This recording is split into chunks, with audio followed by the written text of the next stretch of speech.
በኢትዮጵያ ከለውጡ በፊት በርካታ ፕሮጀክቶች ተጀምረው ባለመጠናቀቃቸው ምክንያት የህብረተሰቡን የመልማት ፍላጎት ማሳካት ሳይችል መቆየቱ ይገለጻል። በመደመር ፍልስፍና የለውጡ መንግስት የህዳሴ ግድብን ጨምሮ በርካታ ሜጋ ፕሮጀክቶችን ለፍጻሜ እንዲበቁ ማድረጉ በቀጣይ ለሚሰሩ ስራዎች አዲስ የሥራ ባህልና ተነሳሽነት የሚፈጥር እንደሆነ በበርካቶች ዘንድ እየተገለጸ ነው። ምንተስኖት ይልማ ይህንን ጉዳይ በዝርዝር ያስረዳል። ኢትዮጵያ ከለውጡ በፊት ፕሮጀክቶችን ጀምሮ የመጨረስ ፈተና ተጋርጦባት የብድርና ዕዳ ጫና ከብዷት በድህነት ቀንበር ውስጥ ሆና እድገቷን ማረጋገጥ ተስኗት ለበርካታ ዘመናት መቆየቷ ይነገራል። እዚያም ከዓመታት በፊት ይሰራሉ ተብሎ የተጀመሩ ፕሮጀክቶች የውሃ ሽታ ሆነው በጅምር መቅረታቸው፣ የአንዳንዶቹም የመሰረት ድንጋይ ከመጣል የዘለለ እንቅስቃሴ ሳይጀመርባቸው ዓመታት መቆጠሩ የቅርብ ጊዜ ትዝታዋ ሆኖ የህዝብን የመልማት ጥያቄ መመለስ እንዳልተቻለ የሚናገሩ ሕያው ምስክሮች ሆነው ዘመናት ተቆጥረዋል። ያ ወደ ቢሮ ስንመጣ የኢትዮጵያ ጂዲፒ 58-59% ዕዳ ነው። ዕዳ መሆኑ ሳያንስ በርካታ ፕሮጀክቶች ቆሞ ተጨማሪ ሀብት ይፈልጋሉ። በአንድ በኩል ፕሮጀክቶች መጨረስ፣ በሌላ በኩል ዕዳ መቀነስ የሚባል አደገኛ ሸክም የወደቀብን። አሁን የኢትዮጵያ ዕዳ በከፍተኛ ደረጃ ጂዲፒው ለመቀነስ ተሰርቷል ባለፉት ዓመታት።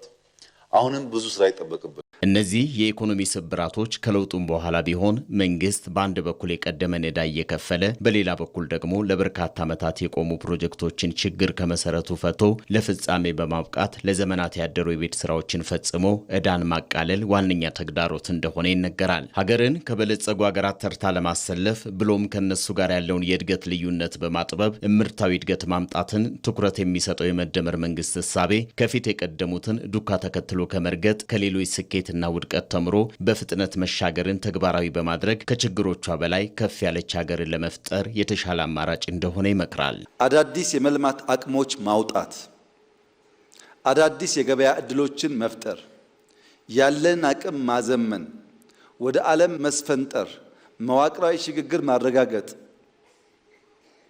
ዕውቀት እንደ ምርት መጠቀም ችግር ጠልፎ የሚጥለን ሳይሆን ገፍቶ የሚያስፈነጥረን መሆን አለበት። በዚህም ሀብትና ጉልበትን ከሚያባክነው የእድገት መሰላልን ደረጃ በደረጃ ከመውጣት ይልቅ ሰው ተኮር ትውልድ መር በሆነ እሳቤ የመዳረሻ ድልድይ ወደ ሆነው ሁለንተናዊ ብልጽግና የሚያሻግር የዝላይ መንገድን ተግባራዊ በማድረግ ፕሮጀክቶችን የመፈጸም አቅምን ከፍ ማድረግ እንደተቻለ ይጠቀሳል። በከተማም ሆነ በገጠር በአጭር ጊዜ በተሻለ ጥራት ተሰርተው የተጠናቀቁ ፕሮጀክቶች አዲስ የሥራ ባህልን በመፍጠር ፈጠራና ፍጥነትን ተግባራዊ በማድረግ ዕውቀት ሸማች ብልጽግናን አምራች ወደ መሆን መሻገር እንደተቻለም ይነገራል። ለዚህ ማሳያ በውስብስብ ችግር ውስጥ የነበረውን የህዳሴ ግድብን በደምና ላብ ጠብታ እውን ማድረግ የቻለው በአዲሱ እሳቤ የሚመራው መንግስት ለመቶ ዓመት ተሞክሮ ያልተሳካውን የኢትዮጵያውያንን ጋዝ የማምረቱ ውጥንን እንዲሁም የማዳበሪያ ፋብሪካን በጣት በሚቆጠሩ ዓመታት እውን ማድረግ እንደሚቻል ያበሰረ፣ ለተግባራዊነቱም መትጋቱን ለተመለከተ እንደቀደመው ዘመን ለመጀመር ብቻ ሳይሆን ያለውን የተፈጥሮ አቅም በመጠቀም ለመጨረስ በመስራት ኢትዮጵያን ከፍ የማድረግ ጉዞ አንዱ ማሳያ መሆኑ ይገለጻል። ብረት ካወጣን፣ ወርቆች ካወጣን፣ ጋዝ ካወጣን፣ እርሻ ከተስፋፋ፣ ኢንዱስትሪው አሁን እንደጀመርነው ካደገ፣ ሁላችን የምንተጋ ከሆነ፣ ከተሞቻችን ካሸበረቁ ካማሩ፣ ቱሪስት መሳብ ከቻል ኢትዮጵያ ጌታ ነች ማለት ነው። ጌቶች የምትባል ሀገር። ይህ ስኬት የግሉን ዘርፍ በማስተባበር በህዝብና በመንግስት የጋራ ተሳትፎ የተሰሩ የገበታም ሆነ የኮሪደር ልማት ፕሮጀክቶችና የአረንጓዴ አሻራ ልማት ስኬት ለዚህ ማሳያ አድርጎ መውሰድ እንደሚቻል ይነገራል።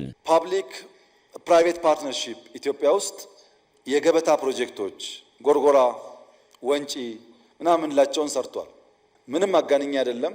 እስካሁን በዞርኩበት ዓለም ጎርጎራን የሚያክል ጥራትም ግዝፈትም ያለው ሪዞርት አይቻላል። ትብብሩ ያዋጣል ማለት ነው። ይህ ያልተኬደበት መንገድ አዲስ ተሞክሮ ያመጣው ውጤት የፈጠረው መነቃቃት የመቻል ስነ ልቦናን በማሳደግ ሀገር የማበልጸግ ርዕይን እውን የሚያደርግ እንደሆነ ይታመናል። የአመራር ቁርጠኝነትና ከፍተኛ የህዝብ ተሳትፎ ያስተሳሰረው የተባበረ ክንድ መስዋዕትነት የሚጠይቀው የእድገት ጉዞ የሚያስከፍለውን ዋጋ ሁሉ በመክፈል የሀገርን ሁለንተናዊ ብልጽግናን ማረጋገጥ አዲሱ አዋጭ መንገድ ነው።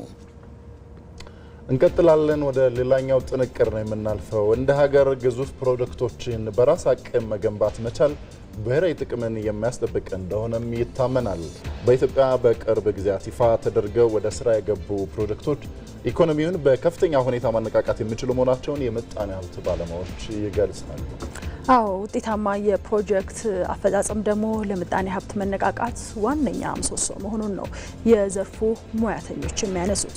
ኢትዮጵያ ያወጣቻቸውን ግዙፍ ሀገራዊ ፕሮጀክቶችን ለዘመናት ሳይገነቡ መቆየታቸው እንደ ሀገር ምን አሳጥቶናል? አሁን የፕሮጀክቶቹ እውን መሆን ያለው አንድምታስ ምንድን ነው የሚለውን ደግሞ ሪፖርተራችን ዮሐንስ ፋንታውን ከእንግዳ ጋር ቆይታ አድርጎበታል። እንከታተል። መርድ ፍቅረ ዮሐንስ የፕራግማ ካፒታልስ መስራችና ዋና ስራ አስፈጻሚ፣ ስለ ጊዜዎት እጅግ አድርጌ አመሰግናለሁ። እኔም አመሰግናለሁ። በአንድ ሀገር ውስጥ ሜጋ ወይም ግዙፍ ፕሮጀክቶች መገንባታቸው ወይም በራስ አቅም መገንባት መጀመራቸው የሚኖራቸው አንድምታ ምንድን ነው? የአንድ ሀገር ኢኮኖሚ ባደገ ቁጥር ብዙ ጊዜ የማይመከረው ነገር የሌለ መብራት ከሌለ ልታድግ አትችልም አይደለ?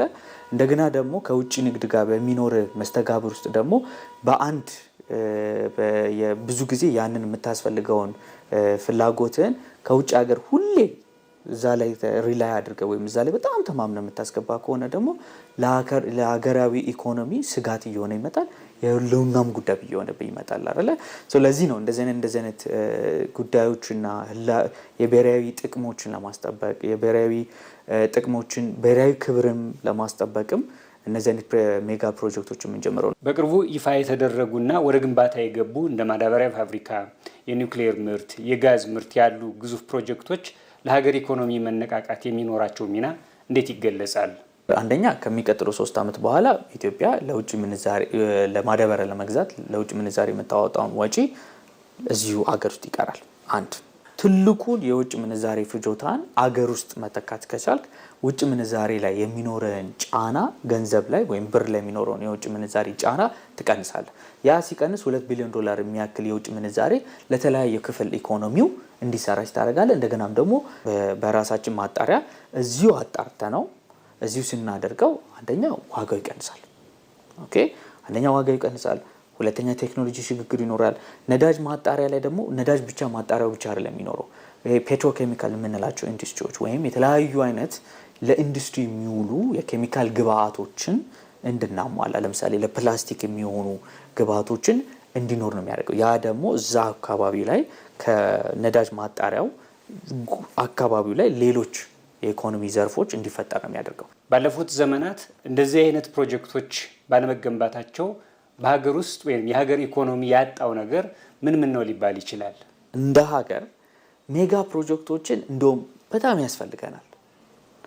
ግን አፈጻጸም ላይ የኛ የአቅም የኢንስቲትዩሽናል አቅም ወይም የተቋማት ብቃት አቅም የፕሮጀክት አፈጻጸም አፈጻጸም እንደገናም ደግሞ አሁን መንግስት ጋር ያለው ግን ድሮ ያልነበረው ብዙ ጊዜ ማናየው የመንግስት ኮሚትመንት ቆራጥነት ይህንን ፕሮጀክት ጀምራለሁ ጨርሳለሁ ብሎ አለመኖር አገሪቷን ኢኮኖሚያዊ ዋጋ አስከፍሏል። መርድ ፍቅረ ዮሐንስ ስለ ጊዜዎት እጅግ አድርጌ አመሰግናለሁ። እኔም አመሰግናለሁ። ቴንክ ዩ።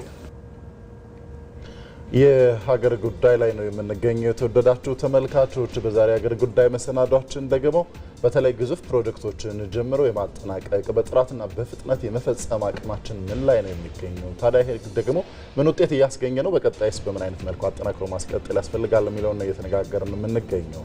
ተጨማሪ መረጃዎችን እንዲያጋሩን ደግሞ እንግዳ ጋብዘናል። በሐዋሳ ዩኒቨርሲቲ የፕሬዝዳንት ጽህፈት ቤት ኃላፊና የህዝብ አስተዳደር መምህር የሆኑት አየለ ዳቶ በቀጥታ መስመራችን ላይ ከሐዋሳ ስቱዲዮ ነው የሚገኙት። አቶ አየለ እንደምን አደሩ? እንኳን ደህና መጡ በማለዳው ወደ ስቱዲዮአችን ወደ ሐዋሳ። እናመሰግናለን። እንኳን ደህና ቆያችሁልን። እሺ፣ በጣም ነው የምናመሰግነውት። እንግዲህ ቀደም ብለንም የተለያዩ ጥንቅሮችን እያደረስን ቆየት ብለናል። ኢትዮጵያ አሁን ላይ በተለይ በራስ አቅም ትልልቅ ፕሮጀክቶችን በተያዘላቸው ጊዜ መፈጸም መቻሏ እንደ ሀገር በተለይ ሁለንተናዊ ብልጽግናን ማረጋገጥ የሚያስችሉ ፕሮጀክቶችን እውን ለማድረግ ያለው አስተዋጽኦ ምን ድረስ ነው ላይ ይላሉ? አመሰግናለሁ። እንግዲህ እንዳልሽው በሀገራችን በርካታ የልማት ፕሮጀክቶች እውን ሆነው በተግባር እያየን ያለንበት ጊዜ ነው አሁን ያለነው። በተለይም ከፍተኛ ሀገራዊ ፕሮጀክቶች በተለያዩ ደረጃዎች ተፈጽመዋል። እንደዛውም ደግሞ ሰው ተኮር የልማት ፕሮጀክቶች የምንላቸውም በተለይ ማህበረሰባችን መሰረታዊ ለውጥ የሚያመጡ ፕሮጀክቶችን ወደ ተግባር ተሸጋግረው እያየን ያለነው። እነዚህ ፕሮጀክቶች ከነበረን ሁኔታ አንጻር ስንመለከት አሁን ባለነው ደረጃ በህዝባችንም በመንግስታችንም በኩል ትልቅ የሆነ የስነልቦና መነቃቃትን የፈጠሩ ፕሮጀክቶች ናቸው። በተለይም በይቻላል መንፈስ ወይም ደግሞ እናስጨርሳለን በሚል ማስጀመር ብቻ ሳይሆን ማስጨረስም እንደሚቻልና ይቻላል መንፈስ ማህበረሰቡም ይሁን መንግስት ፕሮጀክቶቻችንን መጨረስ መስራት መትጋትም እንዳለብን ይህንንም ደግሞ መነቃቃትን የፈጠሩ ፕሮጀክቶች ናቸው ብዬ ነው የማስበው። በሌላው ደግሞ እንደው የህዝባችንን ሁለንተናዊ ተጠቃሚነትን ለማረጋገጥ የሚጠቅሙ እንግዲህ በእኩልነት በሁለንተናዊ ብልጽግናን በማምጣት ህዝባችን ተጠቃሚ እንዲሆን የሚያደርጉ መሰረታዊ የሆኑ ፕሮጀክቶች ናቸው ብዬ ነው የማስበው። ሌላው ያለው ከፍተኛ አስተዋጽኦ በዓለም አቀፍ ደረጃ ከፍተኛ ቅቡልነት በህዝባችንም በመንግስታችንም እንዲኖር የሚያደርጉ ከዚህም ጋር ተያይዞ በተለይም የውጭ ዲፕሎማሲ ላይ ያለን አስተዋጽኦ እጅግ እየበረታና ተጽዕኖ ፈጣሪነታችን በላቀ ደረጃ እየታየ ያለበት ደረጃ ስለሆነ እጅግ በጣም ጠቃሚ ናቸው ብዬ አስባለሁ።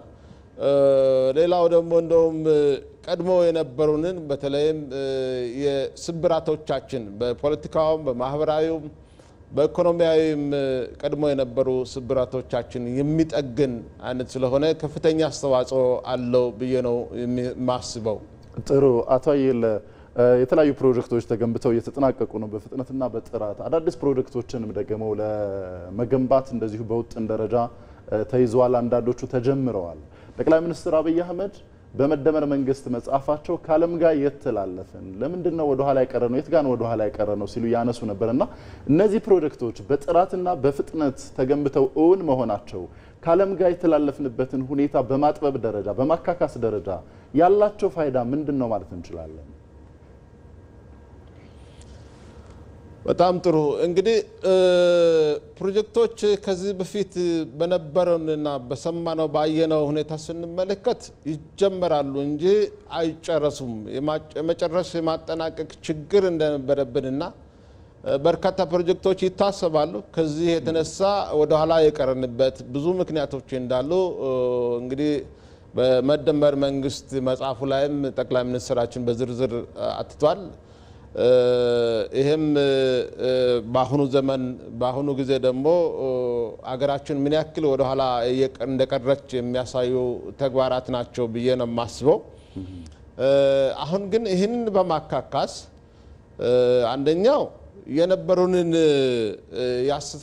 አስተሳሰብ መውጣት አለብን ብዬ አስባለሁ። እንግዲህ የነበረን አስተሳሰብ ይጀምራል እንጂ ይጨረሳል የሚባል አይደለም። ቅድም እንዳልኳችሁ አሁን ደግሞ በይቻላል እንጨርሳለን ያልቃል እናያለን በሚል ተስፋ የሰነጠቀ አመለካከት ኖሮ ነው እየሰራን ያለነው። በዚሁ መሰረት በይቻላል መንፈስ መስራት እንደሚቻል የሚያስረዱ ሁኔታዎች ናቸው ያሉት።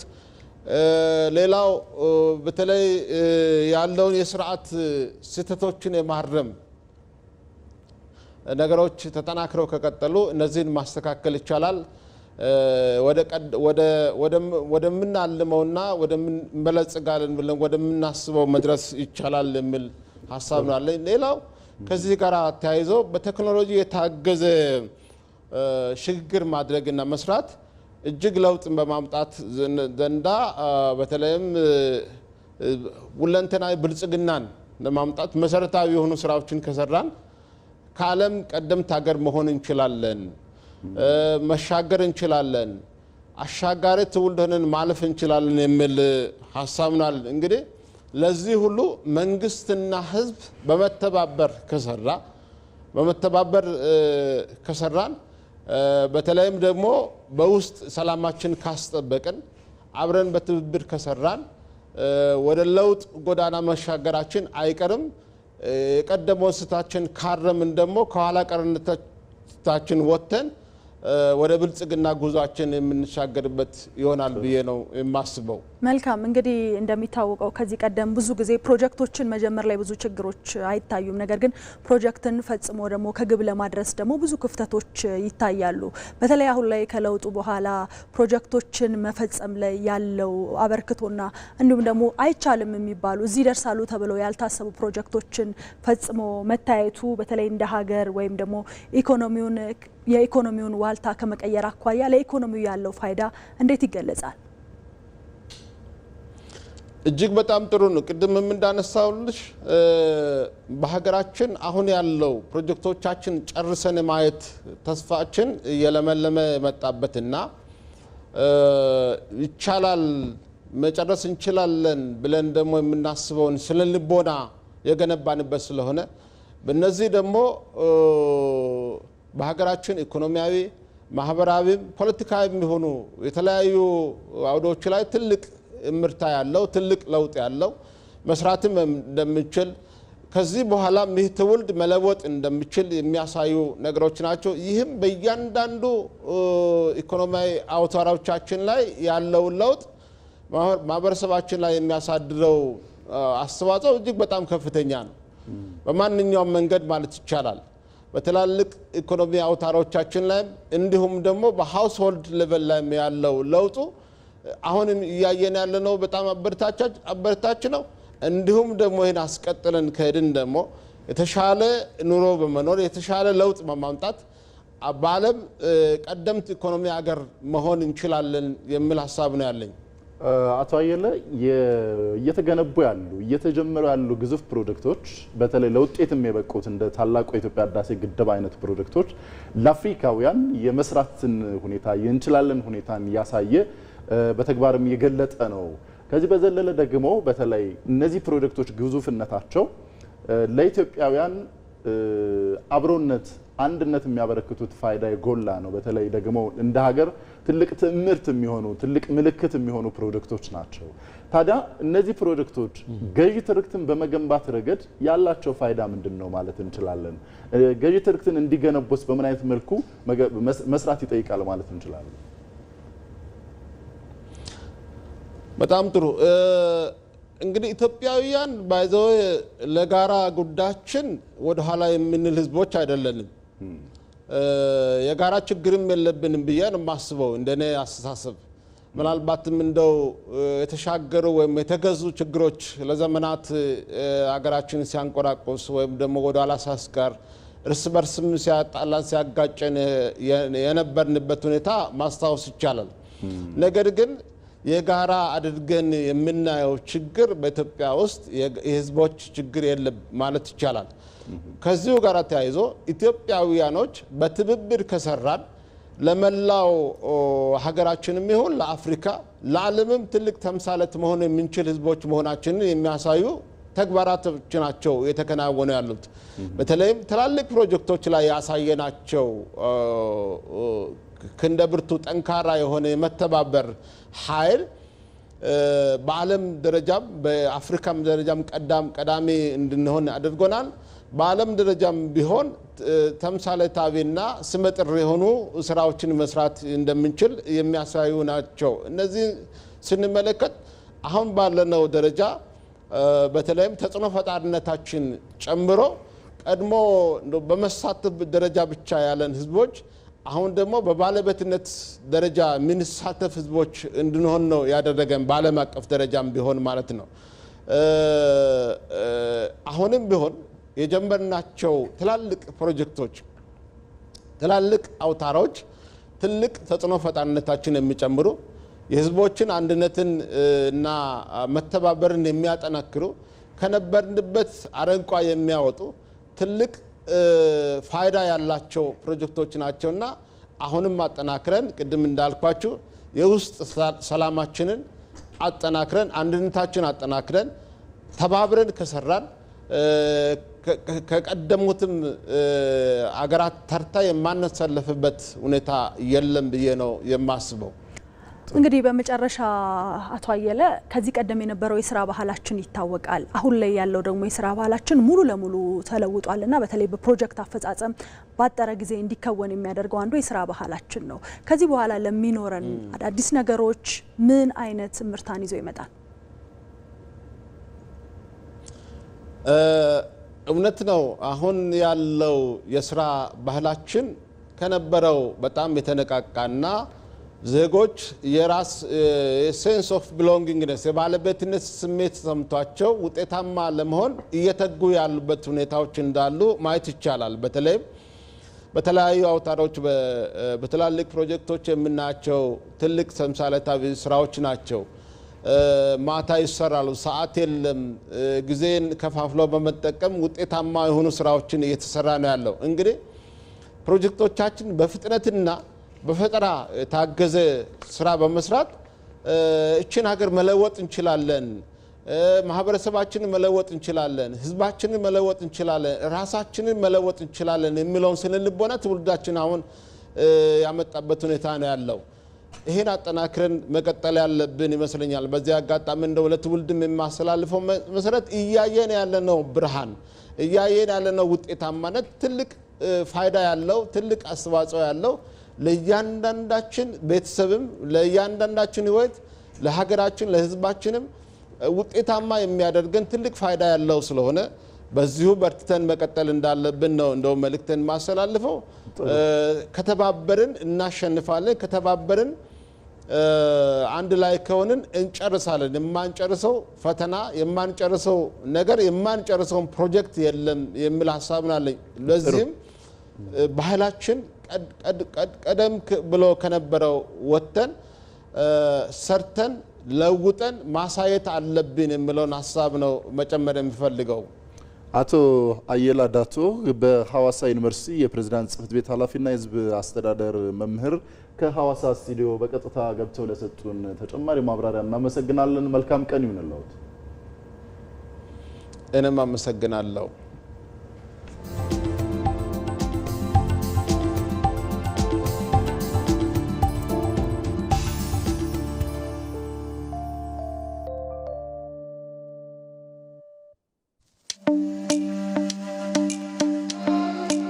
እኛ ጨክነን የያዝነውን መልካም ሐሳብና ስራ ስንቀጥል የማናቃቸው በርካታ ሰዎች ተከታይ ብቻ ሳይሆን የተከታይ መሪ ይሆናሉ።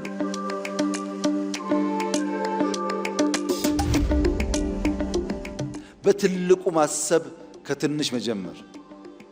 ለምሳሌ ጽዱ ኢትዮጵያን የመፍጠር ግብ ከቢሮ ተጀመረ፣ ከተማ ተባለ፣ ወደ ሀገር እየሰፋ ሄደ። ኮሪደር፣ የበጋ ስንዴ፣ ሌማት፣ ግሪን ሌጋሲ ሁሉም ኢኒሼቲቭ ጅማሮ አነስተኛ ነበር። በሂደት እየፈጠነ እየሰፋ እያደገ ጥራት እያረጋገጠ በሀገር ደረጃ ኢምፓክት የሚያመጣ ሆነ። አሁን ከጀመርናቸው ውስጥ ኮሪደር አሸልሟል፣ ግሪን ሌጋሲ አሸልሟል፣ ስንዴ አሸልሟል። አብዛኛው የኛ ኢኒሼቲቮች በዓለም አቀፍ ደረጃ ሪኮግናይዝ የተደረጉና ሽልማት ያሰጡ ናቸው።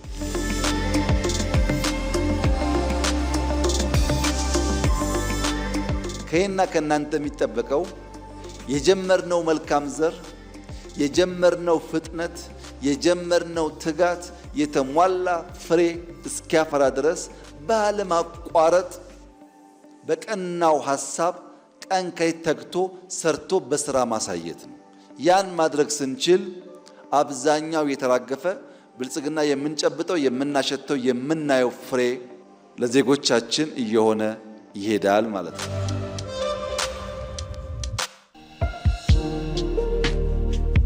ከተሜነት ሰብሰብ ብሎ መኖር፣ ድንጋይ መቆርቆር፣ መትጋት በተላጠ እጅ ከሺህ ዓመት በኋላ የሚታይ ቅርጽ ለኛ መተው አለበት። እጁ ሳይላጥ ለበርካታ ሰዓት ሳይፈጋ ለትውልድ የሚታይ ነገር ማቆየት አይቻልም።